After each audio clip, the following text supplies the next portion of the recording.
I am talking about the test of the Burevestnik cruise missile with a nuclear power plant that no one else in the world has.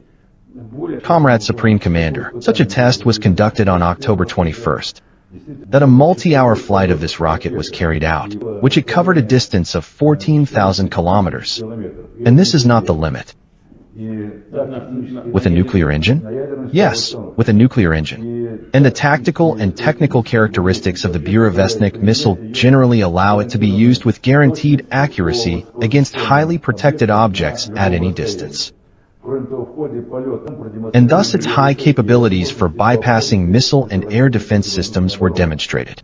Limitless range and nothing that can knock it down. What do you say? Well, it is a missile with limitless range. The test that Gerasimov and Putin were talking about ran for about 15 hours.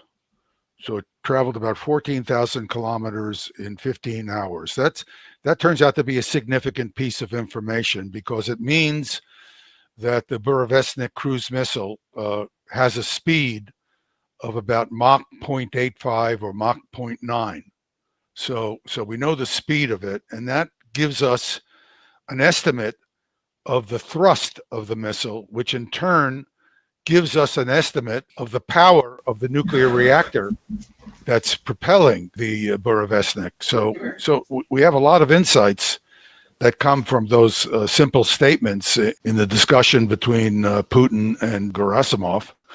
And what I'll do is explain what this missile looks like as best we can tell. There are clearly uncertainties in what I know. I'll try to be very clear where there are uncertainties. But we do know enough about it to know that this is going to be an unstoppable threat. It can not only come from any direction, it can come at any time.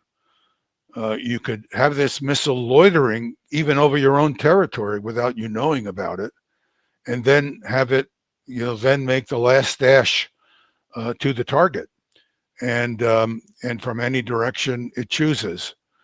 And missile defenses tend to be limited in the azimuth they can cover. Certainly the Patriots have this problem. If you keep in mind, in the 1950s and even early 60s, neither the United States or Soviet Union were sure that either side could build ICBMs to deliver nuclear weapons. The nuclear weapons, first of all, were very heavy if you wanted significant yields.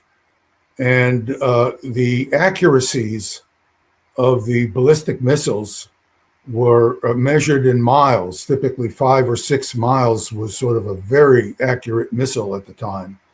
So if you had 10 or 15 kiloton nuclear warhead and you could only deliver it with a 4 or 5 mile accuracy, it was questionable whether you could even hit some cities. And so in the early days, in the 50s and ultimately in the early 60s, there were tremendous advances in inertial guidance systems and on both sides.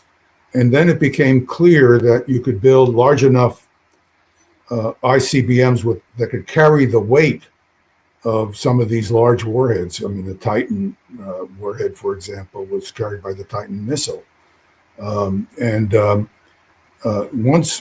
we and the Soviets demonstrated rather than speculated that we could build ICBMs, then the need for a supersonic or hypersonic nuclear-powered missile was really questionable. And it had all these problems, like the radiation from these. You don't shield the reactors on these missiles because the shielding weighs so much that you just basically build an unshielded reactor, and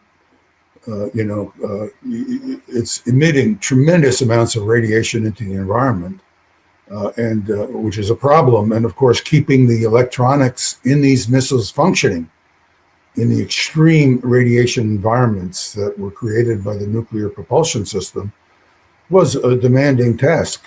And in fact, that's one of the reasons why a lot of people suspected that this was not true, because they say that a lot of the tracking devices from the Western world that were near the flight path said they did not detect any radiation, and therefore they calculated, well, then there must not have been a nuclear-powered engine. What do you say?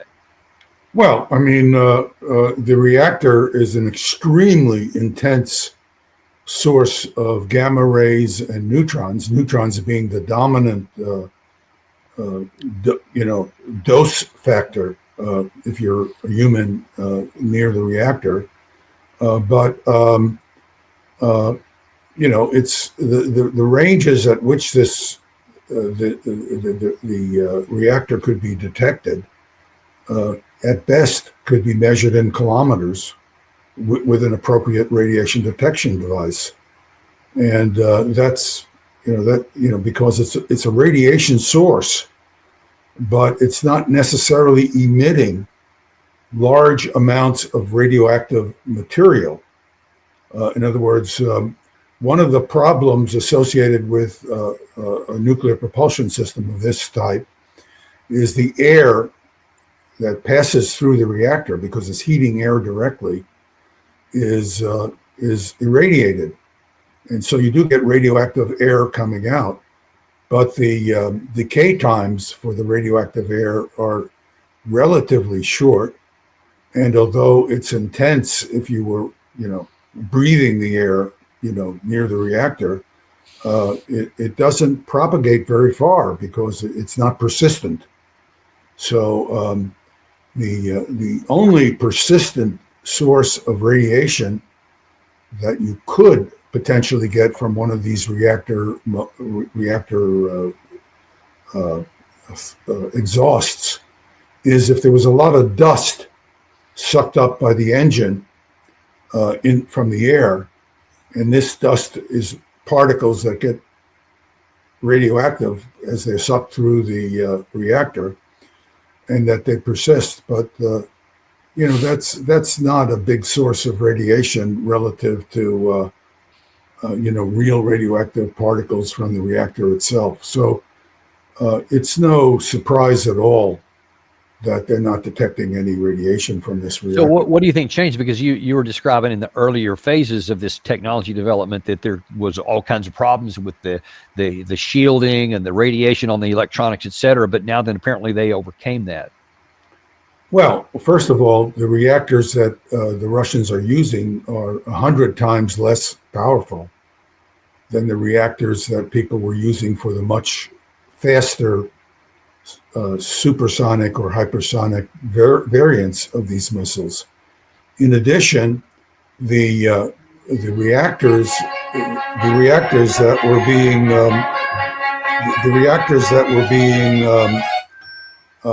tested at the time were on the ground.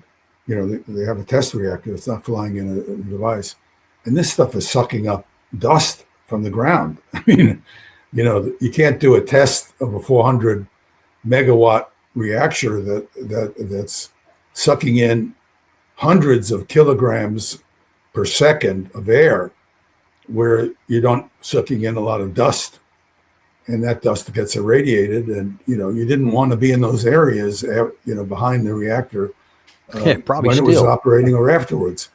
But if it were in the air at a high altitude, which is what they were planned to do, it would be, again, you wouldn't want to be in the path, but the path relative to the overall volume of air that it's functioning in would be, would not be enormous. And unless you were unlucky enough to be literally in the path of the reactor and stayed in it. Got it. Okay. I wonder if you can move on to the claim of it being indefensible.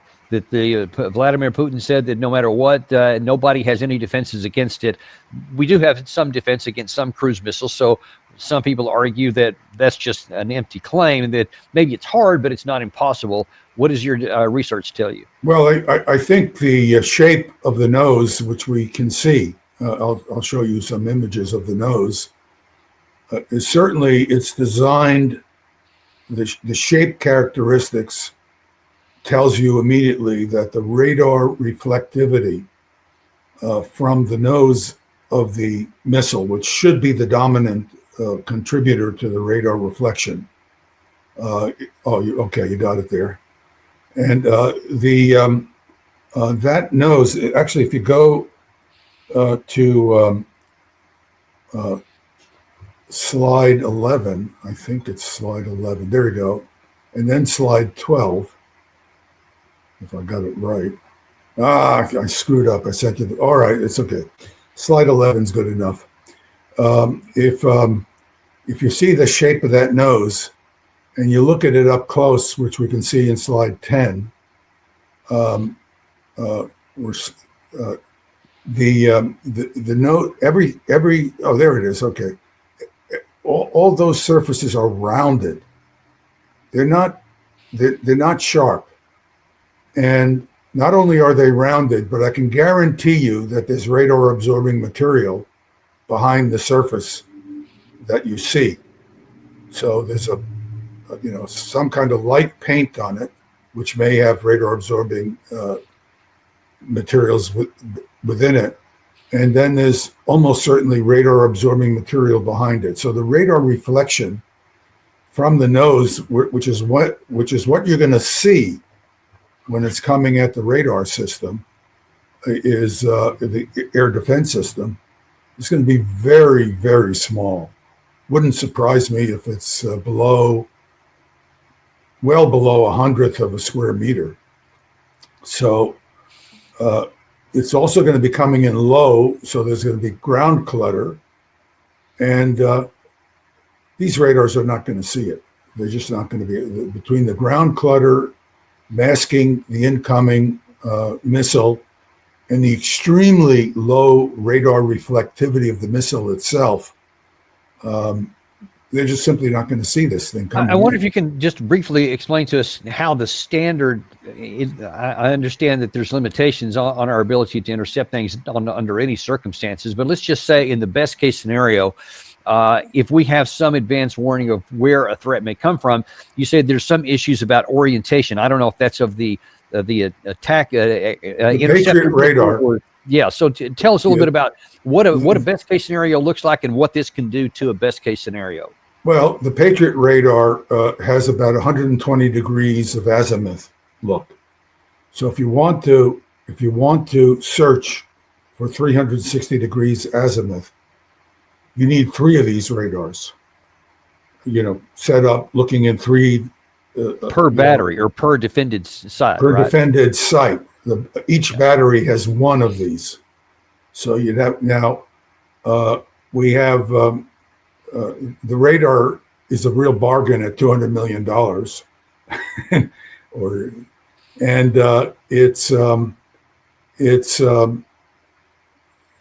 you have a limited number of them. We do have up to 40 Patriot radars, but they're going to be only let's say 10 or 15 sites you can hope to protect at this level. Well, let's just pick one. Let's say New York City was a priority target for the bad guys and a priority defended target for us, and so we used multiple radars to get a 360 degree. How is that going to work against this missile? Well, it probably would not be seen by the radar itself because the clutter. If you're talking about a city, for example, you get reflections off the faces of the buildings. You start looking close to the horizon. Now, what happens when you're looking close to the horizon, your beam is not, it's not a beam like a flashlight beam. There's a lot of spillover.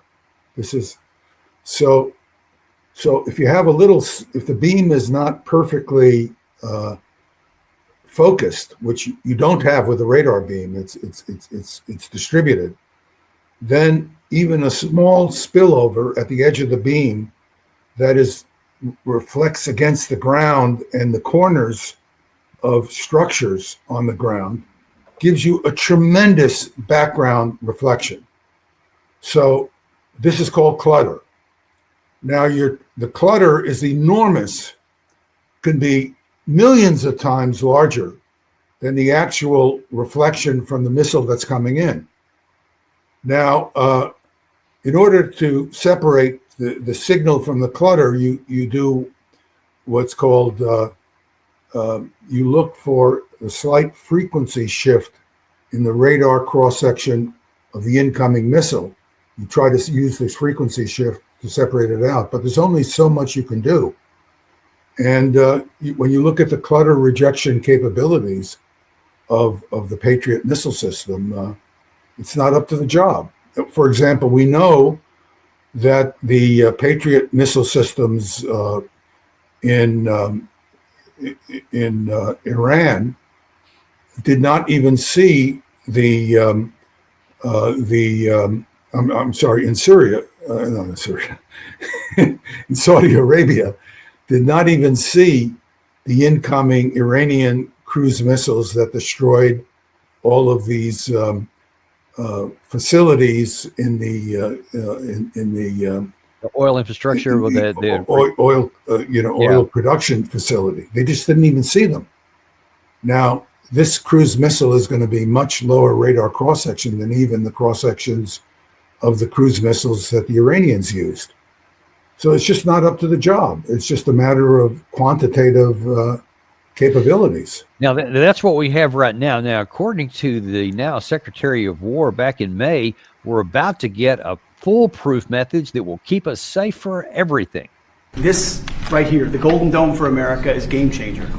It's a generational investment in the security of America and Americans. Mr. President, you said we're going to secure our southern border and get 100% operational control after the previous administration allowed an invasion of people into our country. President Reagan 40 years ago cast the vision for it. The technology wasn't there. Now it is, and you're following through to say we will protect the homeland from cruise missiles, ballistic missiles, hypersonic missiles, drones, whether they're conventional or nuclear. Wow. So there you see, we don't have anything to worry. As soon as we get that Golden Dome operational, bam, Burevestnik, no longer a problem. Well, when I see this, I wish we still had John Cleeve's, the British humor soundtrack underneath might have helped. We still need Monty Python, because this would be a perfect, I think of the Monty Python parrot skit. This would be a good variation of the Monty Python parrot skit. I mean, it's just the joke. I mean, this guy, if you look at the systems they're proposing even, what are they proposing?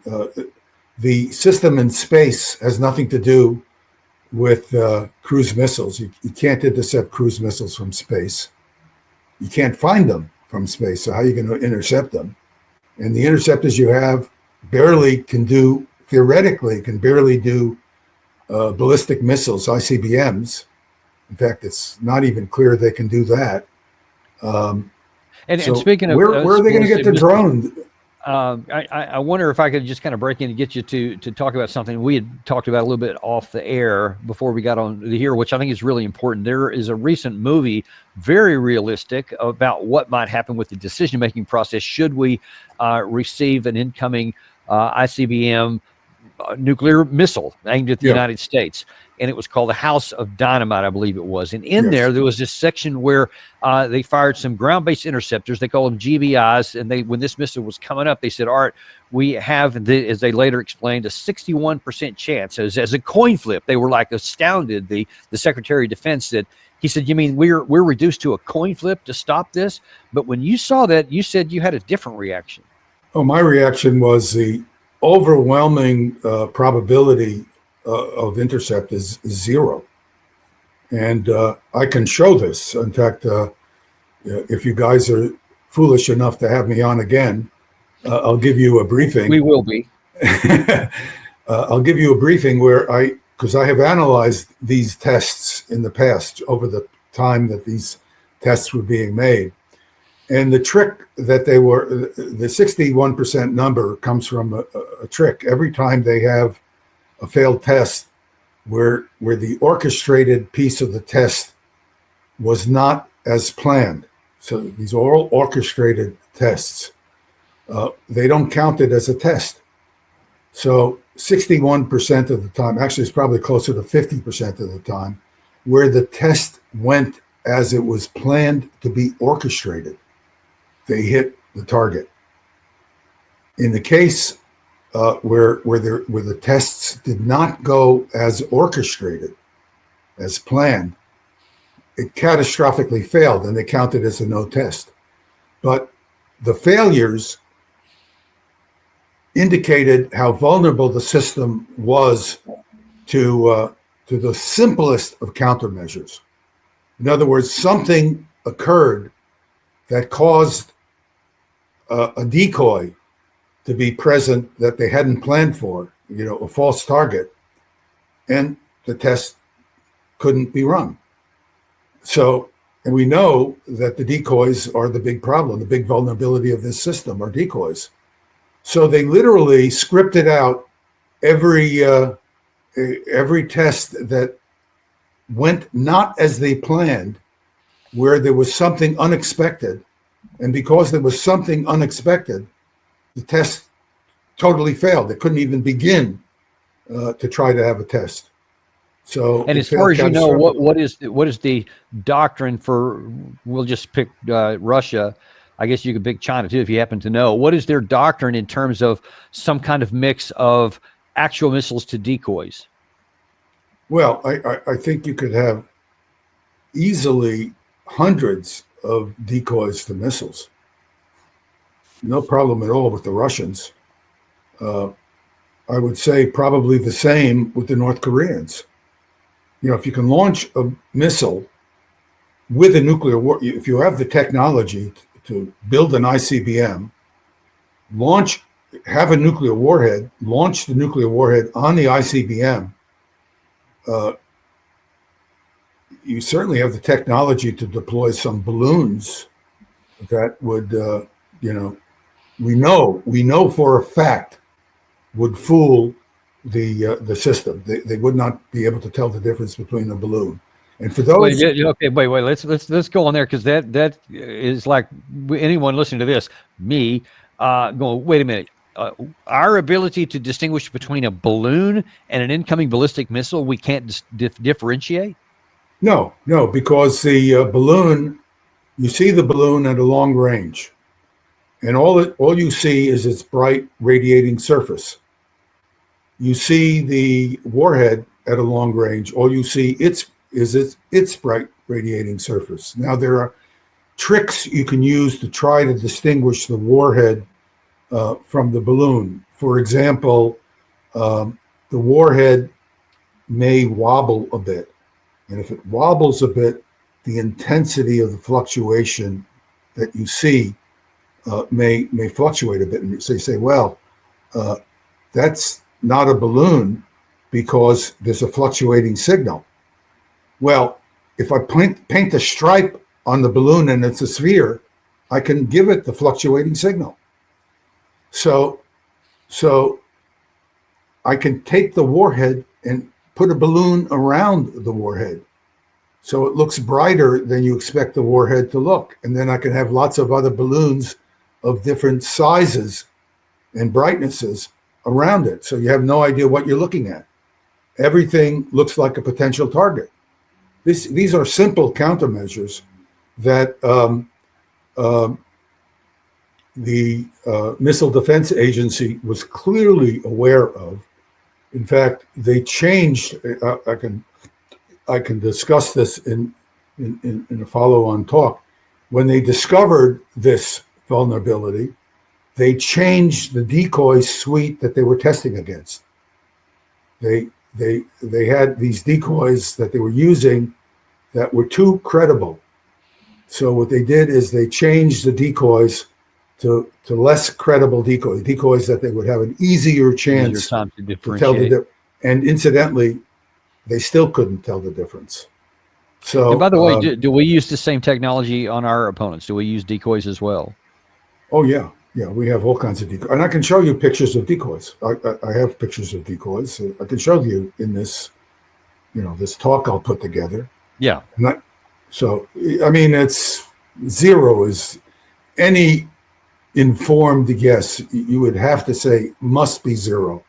Maybe there would be less than 1%, much less than 1% chance you would by accident hit a warhead relative to a decoy, but it would be below, well below 1%. There's no chance. Well, that is not entirely encouraging. Somewhat less than the perfect shot that the Golden Dome was claimed to have by the Secretary of War. But we'll leave that at there, and we'll look forward to your. I think the House of Dynamite brought up a question that is really important for people to know about, and that we have the data. Yeah, and we're going to look forward to having that. Say in the some of it. Yeah, go ahead. I'm sorry. In the remainder of the time that we have here, though, I want to look at the other half of what Vladimir Putin was talking about, and that is the Poseidon, because that has got some pretty scary ramifications as well. What can you tell us about the Poseidon? Well, the Poseidon is an underwater drone. Can we try slide 38?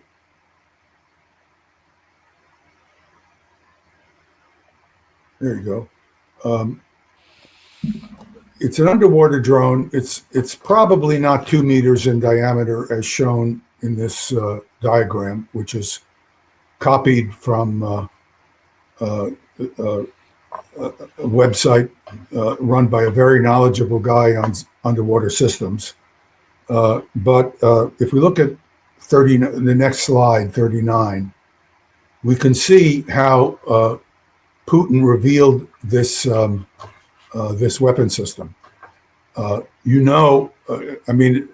This is another Monty Python kind of situation, because supposedly this was revealed this is a television, this is a frame caught from a television video over the shoulder of someone who is presenting these slides to Putin. I think it must have been around 2015 or 2016, so quite a while back. It was still under development. And you can see in the middle there, this underwater drone.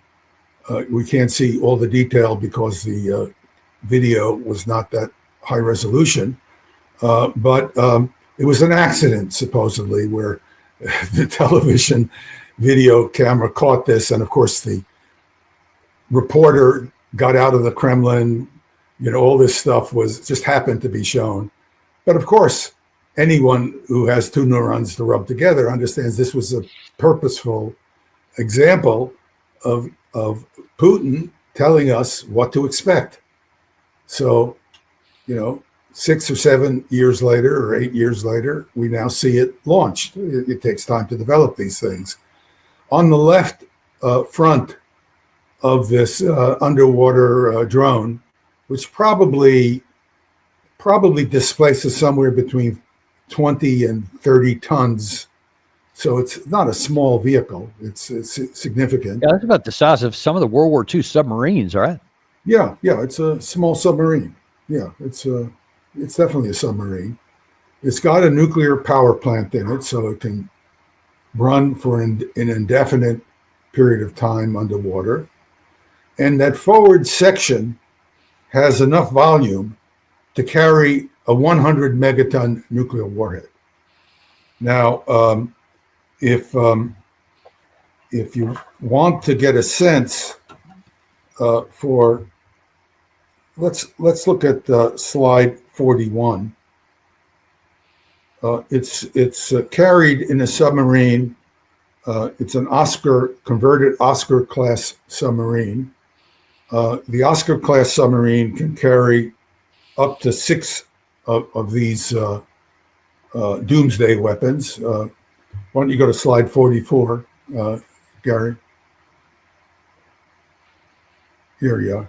And this is a cartoon again that shows the Oscar under the Oscar class submarine. It literally carries a mini sub. It can carry a mini sub, and it can carry up to 6 of these Poseidon 50 to 100 megaton warhead torpedoes, and they are designed to be able to go into the harbor of a of a target city and detonate. Now, because the warhead is so enormously large, the warhead will create a thermal flash that can set fires at 30 to 40 miles. So that would be 45 to 60 kilometers from the detonation point in the harbor. So you'd burn an area down of maybe 3,000 square miles or 6,000 square kilometers. You'd set an area of that size on fire. Just to get a sense, if you look at slide 46, this is a very distant photograph of the detonation of the Tsar bomb, a 57 kiloton bomb. It could have been 100 megatons. I'm sorry, it was 57 megatons. Notice the cloud stem alone is around 10 kilometers. That's about 6 miles, just the stem. 6 miles. Stem. Yeah, and you can see the pedestal goes out to 30 kilometers. And if you want to get a sense of what this looks like, we can go back to, I'm just trying to, let's just go to the next slide, slide 47. I'm showing you the fireball. This is Hawaii, for those of you who don't know it. So it's Honolulu. So this is a legitimate target. And the inner diameter shows you the area subjected to at least 5 pounds per square inch, out to a distance of 13 or 14 miles of blast overpressure. But that's really not the real killer. The outer yellow filled circle shows you the area set on fire by the thermal effects of the fireball. So it shows you the whole, everything in the island would be on fire. So if we go to the next slide, just to give you a sense, you have this 15-mile circle I showed there. If you had a house built like the house shown in this is a Nevada test structure, maybe a few tenths of a second at the beginning of the detonation, the house would be illuminated. And then within about 4 or 5 seconds, so 4 or 5 seconds, this is a long time, the fireball will grow to its maximum brightness, and it would be more than 200 times brighter than a desert sun at noon for 5 seconds. And you'd see the surface of this, everything would be on fire. So this is what would occur at the far edge of the island, even. In other words, if you were at the far edge. Now, you talk about it, but this one, sorry, we're all. Sorry about that. This one is an underwater submarine, right? Yeah, this is the it's detonated underwater. Even if it goes off underwater, it can still cause this on the other side of Hawaii. Absolutely. If it's detonated underwater, its thermal energy is reduced by about 30%. In other words, if it were detonated in the air over the target, it would have about 30% more brightness than it has from underwater, because a lot of the energy gets suppressed by the detonation under the water.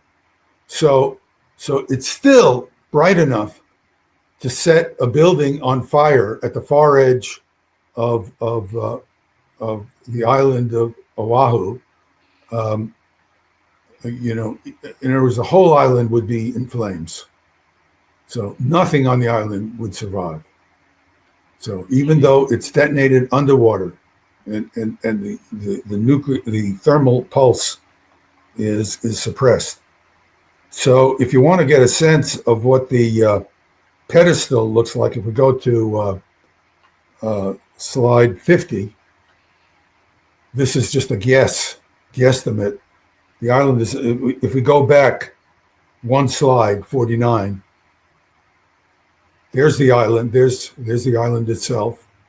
And then we go back again to 50. You can see that the pedestal basically covers the island, or comes close to covering the island. And, just everything would be on fire. So this is a doomsday weapon. Now, why would you do this? Let's go to slide 55. If you look at slide 55, this shows you what 6 or 7 of these weapons could do to the coastal cities of the United States. The yellow bright circles show you the area that would be set on fire by these weapons. So what Putin is saying to us is that if you try to attack Russia, this is a doomsday weapon we will launch from submarines. They have ordered some 32 of these weapons. They'll be manufacturing up to 32 of these weapons. They'll be in 5 or 6 Oscar-class submarines. And those submarines will be able to launch these drones, which will have limitless range and endurance under the ocean. And they can take their time and get to the target they want to get to, swim into the harbor, and detonate, or detonate outside the harbor, which is enough to destroy the whole system. Now, why would you do this? Well, let's go to slide 3, because this is a very important point. We have a country that is led by people who know nothing. And I want to. There was an extremely interesting seminar at Stanford last week. I have a recording of it. If anybody wants, I can send you the recording of the seminar. 3 of the people in this seminar are distinguished scholars at Stanford. I mean, let me be clear. Stanford gave them this title. I would give them the title of complete ignoramus fools. That's the title I would give them. All right. So we have these 3 people talking about the war in Ukraine, and you can see, anybody who knows anything about the war in Ukraine can see that they know less than nothing. I say less than nothing because they're talking about things that are complete nonsense. This is Stanford University, the Center for International Security and Arms Control. They have called these people distinguished scholars. This is what the Stanford students are exposed to. If there's any Stanford grads listening to this, you should look at this and you should write the provost and say, what kind of nonsense is being taught to undergraduates and graduate students at Stanford? Because this is outrageous. And all of these people had high-level jobs in government and were given positions at Stanford and labeled on their backsides, distinguished scholars. When I wouldn't let them run a lemonade stand or go into any class, in a kindergarten class, and talk about what they know about. And said, so what did they say that just got you so upset? Well, they were talking about Ukraine winning the war, winning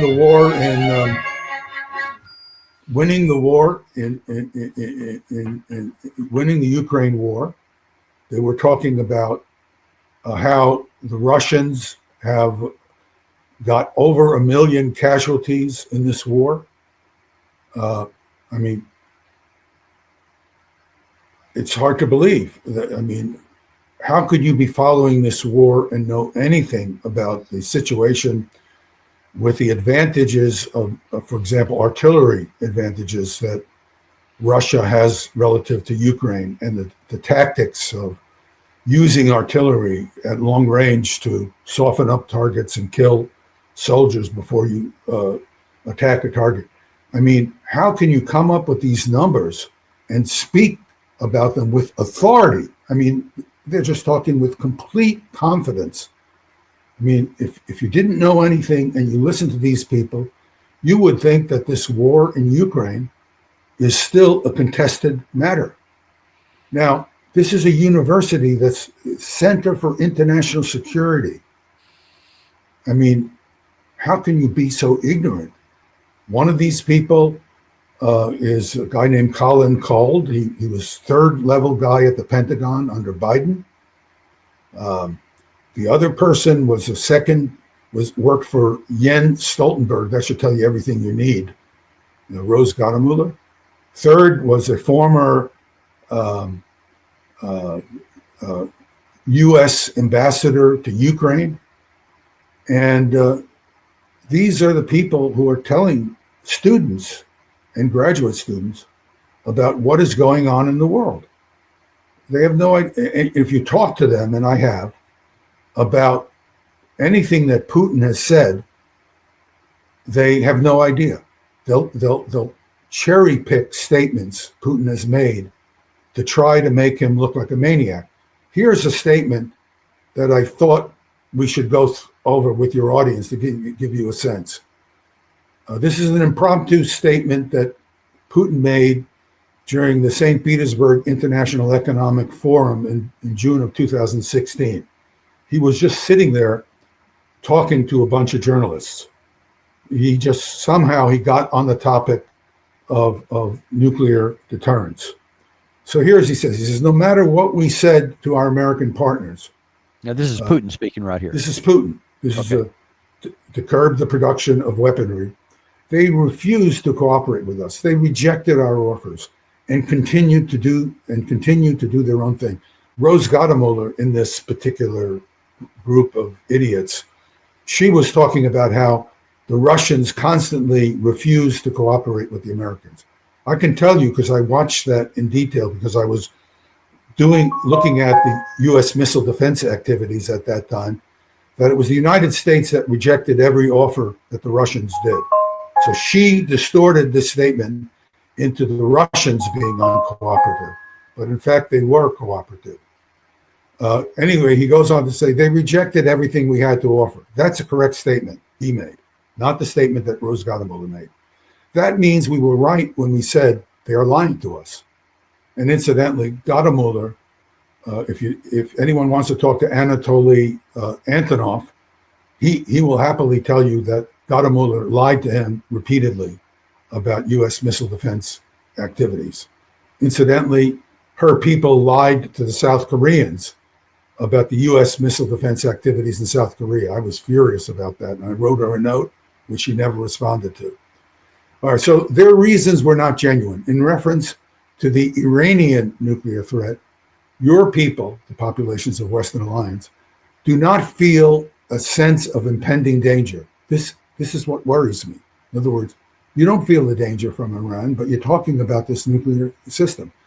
So a missile defense system is one element of a whole system of offensive military potential.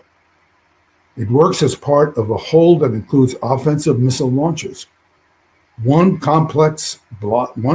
complex defenses blocks, the other launches high precision weapons. The third blocks a potential nuclear strike, probably nuclear retaliation he's talking about. And the fourth sends out its own nuclear weapons in response. This is all designed to be part of one system. I don't know how this is all going to end. This, again, is still Putin. What I do know is that we will need to defend ourselves, emphasis added. Now, if we take the, Gary, can you take off the deep dive, the logo of deep dive underneath so we can see, oh, there it is. Now, here's my note on this. The above Putin statement is an accurate description of U.S. damage limitation and warfighting doctrine and the systems the U.S. has built and operated in support of these doctrines. He understands exactly what we are talking about. We are talking about attacking Russian nuclear forces to do damage limitation. And this is why every time you see Putin talking about a Russian nuclear response to a nuclear attack, to a sudden nuclear attack, he always will say, do not have any doubt that we will respond, even though we know that the world will end, that we will die along with you. We will respond, because what he's trying to do is say, this underwater drone is my response to your delusion that you can use missile defense and highly accurate weapon systems to disarm Russia. I want to make sure that you understand, even if you're an idiot who knows nothing about who thinks that the missile defense can intercept 61%, which incidentally is just not true. It's zero. But if you were a president, you might actually believe that, because the 61% number comes from a military officer who comes from Strategic Command, who gave them this number because that's the number he believes it would be.